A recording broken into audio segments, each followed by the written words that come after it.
After a 10-0 finish in the regular season, the Foresters received an automatic bid into the playoffs, winning the Midwest Conference Tournament. They bypassed the first round.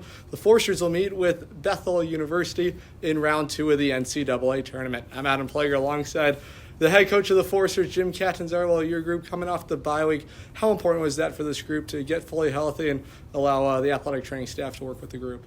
Yeah, I mean, that was a big focus of the week, right? Get the bodies back and ready, get them as fresh as possible, but also putting in good work. I mean, we had, 3 really good practices over the bye week that were what I would call that kind of up-tempo practice, simulation stuff, and then we had a walkthrough day, and then we had another day of just kind of situationals. And so we got a lot of work in. Guys got healthy.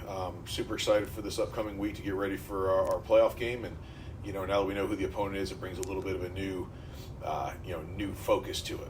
This will be your group's third postseason appearance in the NCAA tournament over the last 4 seasons. So a lot of the group has played in some sort of tournament game. How does that help them with that experience?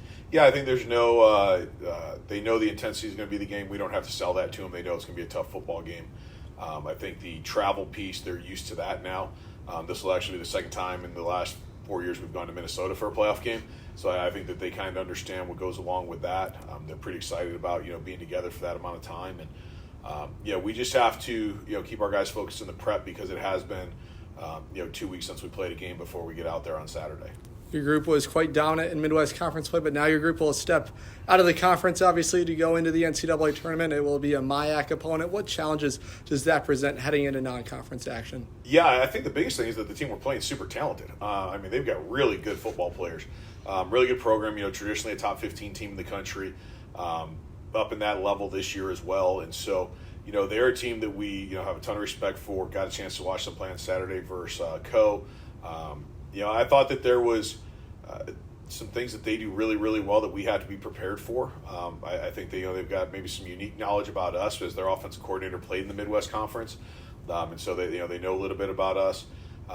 Our guys just have to be ready to go up there and play, and it's going to take the full 60 minutes just like any other game does, and this is going to be a big challenge for us. It was no question they like to put the football in the air. Looking back at some of those numbers from their opening round win against Co, 53 pass attempts out of their quarterback. How do you like to try and slow down their offense? Yeah, we got to do a great job tackling. First off, I think one of the things that they really thrive on is they're big and physical in their wide receiver positions and at running back as well. But they break tackles, and you really got to wrap up, get the guys to rally to the football, and that gives you a chance. They spread the field horizontally as well as vertically.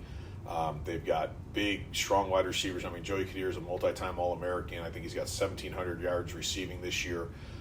He's going to be a challenge no matter who plays against them.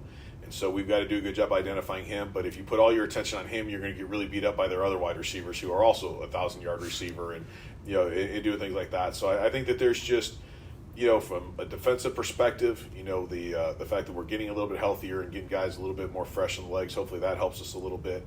But we have to be disciplined. We have to rally the football. The keys are the same as they are every week. Tackle, try to create some turnovers, and if we do those things, I think it'll be, good for us. Offensively, Josh Gaska has been the guy this year, but he's had a lot of balance around him. What are going to be some go-tos for this offense against the Bethel defense? Yeah, we've got to protect Josh first off. They had 10 sacks in the game on Saturday. They're leading the nation in sacks. So we've got to make sure our pass protection is upright and keeping him so that he can deliver the football. They run a ton of line stunts. They run a ton of blitzes, and so our guys up front just have to be able to sort that out, identify the right guys, and not let our quarterback get hit. The receivers, on the flip side of that, they've got to have some sight adjustment on the concepts that they're going to be doing.